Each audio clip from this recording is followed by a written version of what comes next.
Hello, this is Manic Insomniac, and we're back at the Underrail title screen. Yeah, just wanted to do like a little bit of an exercise today, as you can probably tell from the title of this video.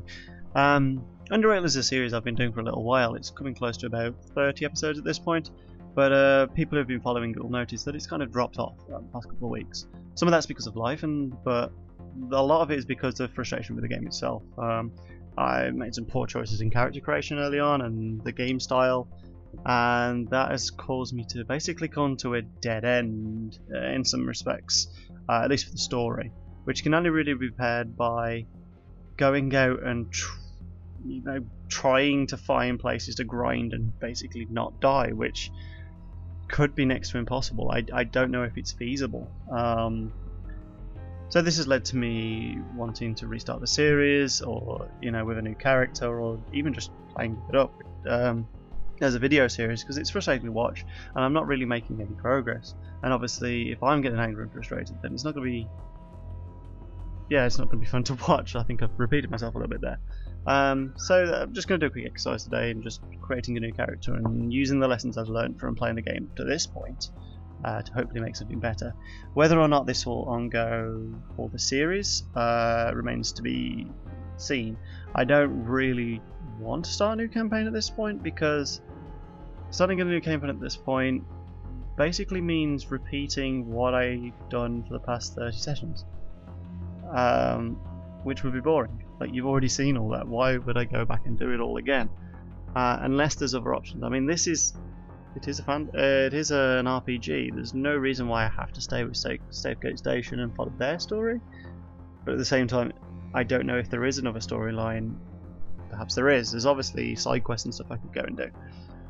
So we'll see, and if you could help me in the comments, that would be fantastic. Drop a comment whether you'd like to see this character continue when I get to actually make it, or if you think I should persevere and push on with my old character. I probably will off screen, at least for a bit, whether the series continues or not.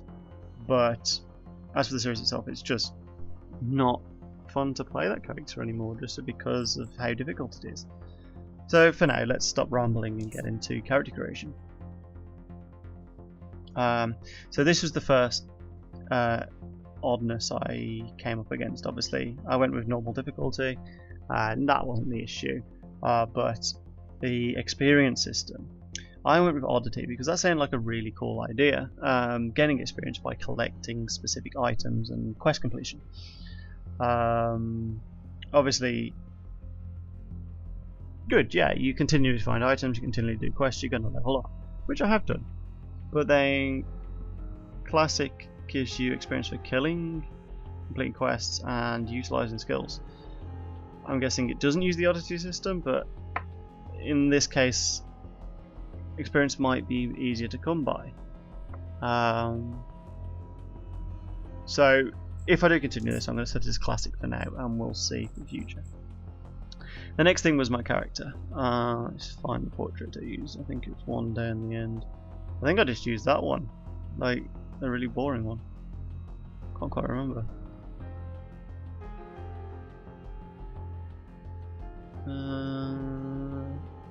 Who should we put the character portrait as? It doesn't really matter. Well, it might matter, so.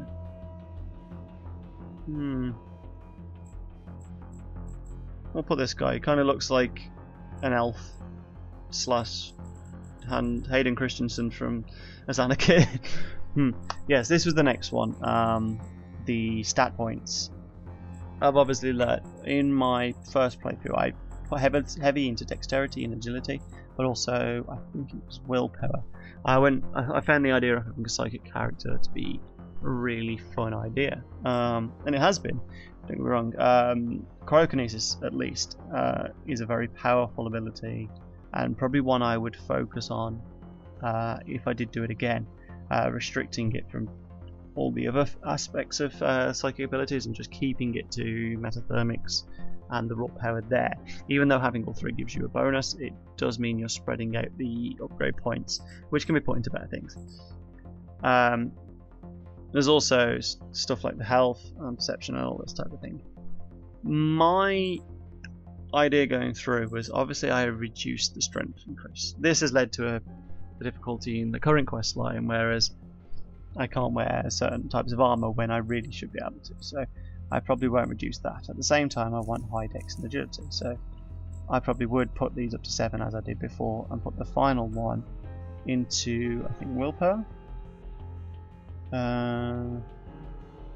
Psych regeneration, mental difficulties, pain suggestion. I'd probably put it in intelligence. But I probably wouldn't reduce any stats like I did the previous time and just go for this spread. A more balanced spread to begin with. You gain access to skill points as you go through the game, so thinking about it, that's probably better than what I did the first time around. I like dexterity and agility as skills. Obviously it comes with lockpicking, throwing items, and just sheer amount of being able to dodge things seems to be the way to go. And that's probably what allowed me to survive as much as I did, being able to dodge hits. The only downside is it doesn't seem to help against some of the guns and bullet-based abilities. I tend to get hit by them unless it's like pistols and stuff. That's probably, yeah. So on to skills. That was the first time I found the idea of crossbows to be amazing, but it's become less than that. Lockpicking was great, but I also fell short with hacking. 0 stealth, so there was never any point in me doing that. With this, I think I'd spread it out too much, when really I think electronics and I think biology was probably the best ones to go to. With this, I'd spread out all 3 of them, whereas just metathermics is probably the best way to go. And anything else I probably should have just gone with the very least. Persuasion. Intimidation is a good one, but I think persuasion for my playstyle of things, I tend to be a nicer character, would probably be the way to go. So 120 points, I need to think about this a little bit more.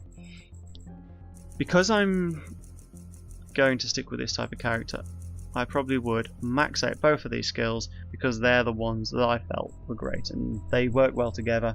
Allows me to avoid a bunch of damage rather than just trying to tank it. At the same time, I will probably want at least 10 points in both hacking and lockpicking. They bump up traps on their own and allow me to actually get into things. Hacking was the downside, in which I probably missed a lot of items, which, thinking about it, I probably should go back and go through all the areas I've already been through and hack a bunch of things. Maybe I'll do that off screen before continuing with my current playthrough. We'll have to see. The next one would probably be metathermics. If I played through again, I probably wouldn't focus as much on psychic powers as I did in my first playthrough, but metathermics was definitely useful. Cryokinesis itself was obviously the main psychic ability I used, and being able to slow down enemies would reduce the amount of attacks coming in, prevent them from getting to me so I can run away quicker and all that type of stuff. Not to be underrated. I'm also thinking a healthy dose of persuasion, which leaves me 40 points. What I was thinking is guns. SMGs or maybe rifles would probably be great. I like the idea of crossbows, but I feel them, despite the special bolts you can get to them, I feel them underpowered. But that might be because I didn't focus on them as much as I wanted to. This is the big decision for me. Obviously I want a few points in throwing. Grenades are very, very useful for being able to hit multiple enemies, you know, and useful with EMP grenades against the sentry bots and stuff like that. Some of the tougher enemies, you do really want to be chucking multiple grenades around.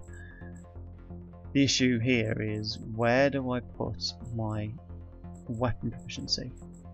Really, I don't want to be spreading out my abilities. I want to be either going guns, crossbows, or melee, rather than all things.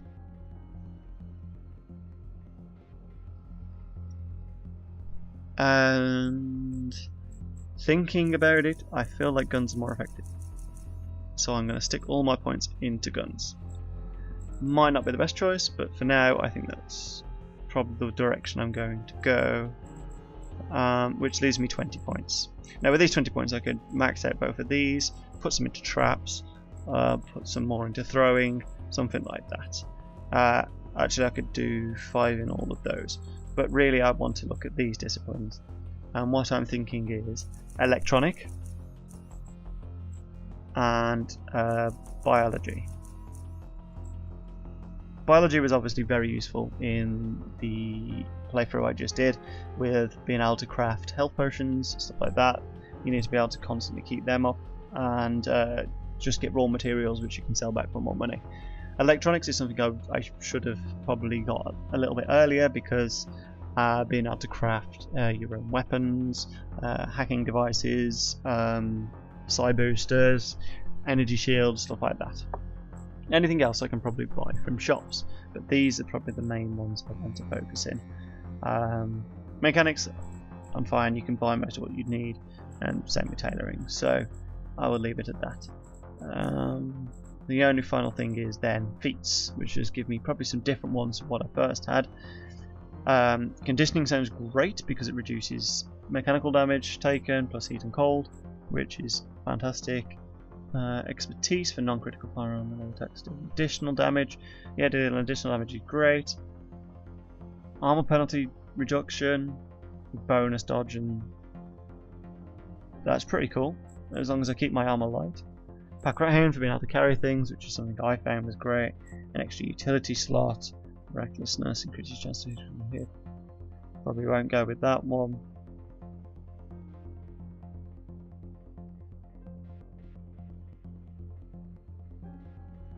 That's probably a really good one. Paranoia. Detection automatically increased by 20%. Faster initiative and damage against stealth.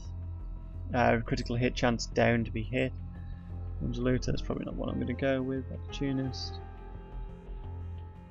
That sounds awesome because it's a slowed item, but I only get 2. So what I'm thinking is Paranoia, so you can get that first hit in, with the extra detection increasing and everything, and conditioning to allow me to live a bit longer, and that is probably what I'm going to go with. Oh, I haven't got a character name. I forgot that. So of course I am Manic, and that is probably the character I go with if I continued or started a new campaign. So we're going to run it through, but basically I'm going to end the video here. I'm not an expert at Underrail by any chance. I probably could have gone on the forums, gone and got a list of builds, which would have been really interesting. Focus my character into a specific build path. Basically downloaded a build path off somewhere, imported a character, all sorts of ideas, but I prefer to work things out for myself, and these are what my findings so far in playing the game have brought to my attention. If you agree, if you disagree, drop a comment, let me know. Where do you think I've already gone wrong in the creation of this character? Where do you think I can improve my existing character in my other game? Can that game be continued? Is this just me being a bit defeatist and missing out on the long path as it is? Let me know, but I'm going to leave this video here, so remember to like this video if you did like it. Always gives me a boost, and if you aren't already subscribed, please consider subscribing, because I can always say that sentence very, very well. Thanks for listening, guys. Until next time, I've been Manic Insomniac. Good night.